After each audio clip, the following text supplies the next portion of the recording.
As it is, London's easy to get around in. And once you're oriented, riding its double-decker buses can be both efficient and fun. For me, enjoying the view from the top deck is one of the great treats of this city. We're entering the historic core of London, the 1 square mile district locals call simply the City. While only a few thousand people actually live here, its 9-to-5 crowd numbers 500,000. This is Britain's Wall Street, thriving with big-time commerce and packed with banks. The city is also packed with history. This monument commemorates the devastating fire of 1666, which started here and burned down nearly all of London. These reliefs show in heroic terms how city leaders came together determined to rebuild. The great architect Christopher Wren was chosen to spearhead the project. And the city that rose from the ashes of that fire was decorated by the Wren-designed spires of some 50 churches. Christopher Wren spent 4 decades, the rest of his life, working on his grand vision.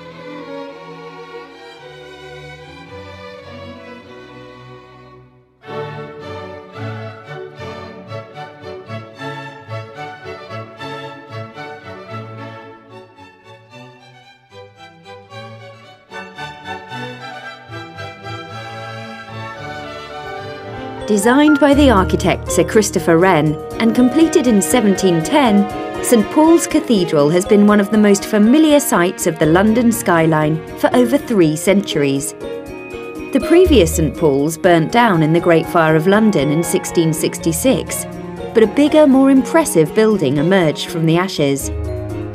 After the fire, Wren wanted to build a monument to the revived city of London, and also to the glory of King Charles II, and of course to the glory of God. The building became more than just a monument to faith, it also became a monument to science and innovation, an engineering marvel of the age. Wren wanted to make the cathedral's dome in proportion to the building from the inside, but from the outside, large enough to dominate the city skyline. The answer was to build 2 separate and distinct structures. Inside the cathedral, it appears that there is just one dome. But in fact, this is the inner dome, and above it is a separate outer dome, built on top of the inner dome. These 2 domes were architectural wonders of their age, and remain one of the most recognizable landmarks of the city today.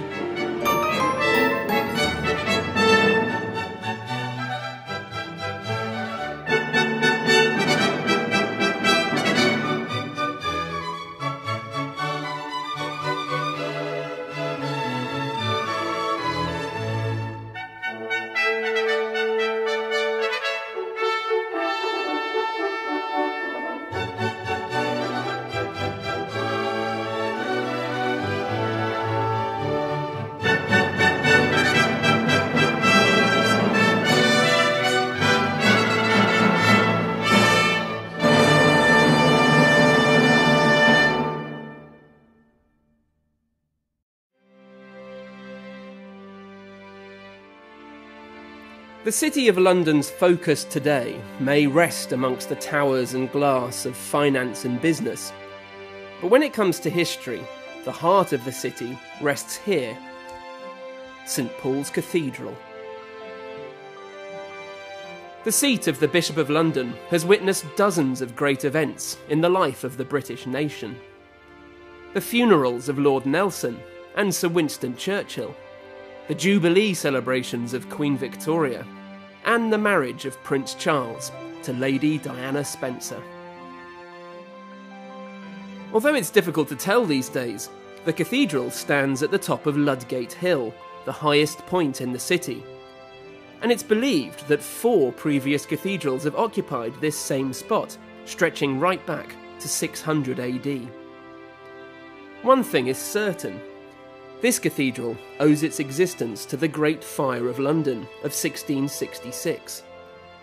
The fire, which started in a bakery just a few hundred yards away, damaged the old St. Paul's so badly that the decision was made to rebuild from scratch. The honour of creating the new centrepiece of the city was given to Sir Christopher Wren, but the process wasn't easy. The cathedral we see today is based on Wren's fifth different design, a mixture of late Renaissance and Baroque styles. The famous dome owes much to St. Peter's Basilica in Rome. The west front displays 2 floors of Corinthian columns, similar to the Louvre in Paris, but this time flanked by twin towers. The whole process from Great Fire to completion of the modern cathedral took 32 years, and at 108 metres, St. Paul's became the tallest building in London, a title it was to hold for 250 years until the completion of the BT Tower.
Заставляли хохотать даже самых серьезных людей, а написанная им музыка была способна изменить человека и подарить ему веру.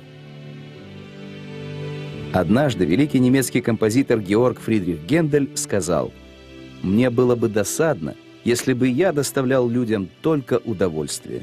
Моя цель — делать их лучше».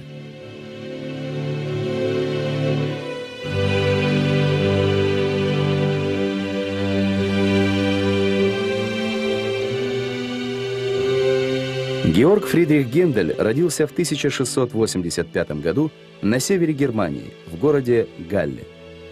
Строгий отец не одобрял увлечение сына музыкой. Он хотел, чтобы тот стал юристом.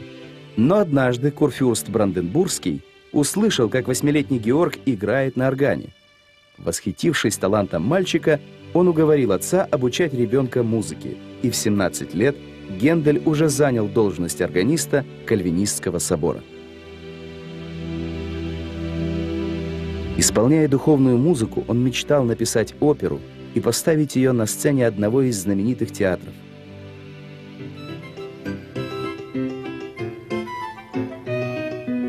Вскоре его мечта исполнилась.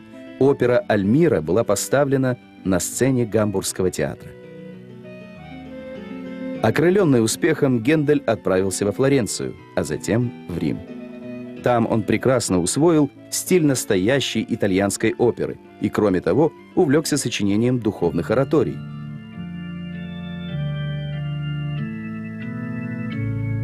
Римских кардиналов так потрясла музыка Генделя, что они предложили ему, протестанту, перейти в католичество. Однако композитор от лестного предложения отказался и уехал в Англию, где, как ему казалось, его ждала слава и простор для творчества.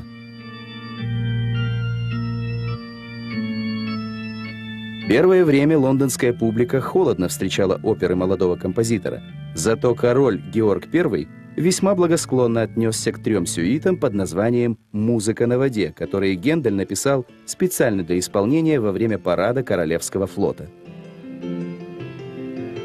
По высшему повелению Гендель возглавил созданную в 1720 году Лондонскую Королевскую академию музыки. Он работал, не покладая рук, писал оперы, светскую и духовную музыку, сам дирижировал оркестром и в 1723 году был удостоен звания композитора Королевской капеллы. Гендель терпеть не мог, когда на его концерты опаздывали. Однажды он накричал даже на принца и принцессу Уэльских, появившихся в зале после начала представления. Принц, возмутившись, хотел было осадить дерзкого композитора, но принцесса, большая его поклонница, прошептала: «Тихо, Гендель сердится». Рассказывали, что однажды после прогулки с друзьями он, прощаясь, сказал: «До свидания, господа, я очень спешу, отправляюсь ужинать». «В приятном обществе, надеемся», — поинтересовались приятели. «Еще в каком? Я и индюк». «Маэстро, вы справитесь с целым индюком в одиночку?» «Почему же в одиночку? С картошкой, овощами и десертом, наконец».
Cherub, St. Paul's. You were made to float in equal light, at ease, your hands behind your head. Swung high on praise in the sight of God, you witnessed every prayer said, telling your times by matins and by evensong, wild bells ringing. You seemed, even cast in bronze, to have no weight, or only the weight of a child, flesh rounded over bird-light bones. Your ribs have caved in where you took the blow, fallen you are statue still. This has not happened to a lump of metal, but to a body that looks like a child's. It dents the heart. What are we to make of you? A guardian, a bruised miracle thrown into the nave or onto today's front page. The child who saved us. The child we could have saved if we had been looking, if we had been paying attention. In the aftermath, the dust falls back to blanket you. Rubble tries to cradle you. Just as we turn away, light seeks out your mouth and wipes it with stained fingers. It takes the shine, the refractions from your crumpled wound, and carries them up the columns to rooftops that are waiting to be mended, cratered streets and alleyways to be undented, to the builders, the hammerers, the crane operators and carpenters, the engineers and makers. It opens its fingers and offers all it has to offer. The sigh it took from you, the lightness, the stain of blue.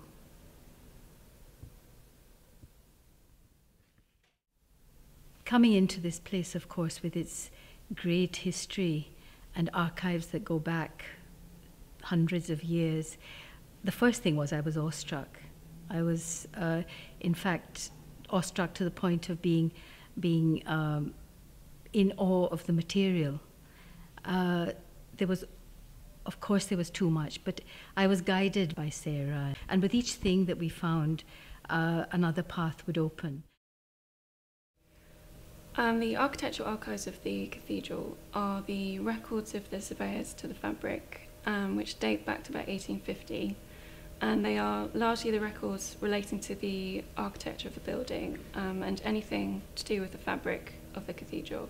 The MTS has been working with the archives in the same way as an academic researcher, but looking at the records in a much more lateral way, imaginative way, a creative way. So we've really been able to investigate and discover more about the collections by looking at them.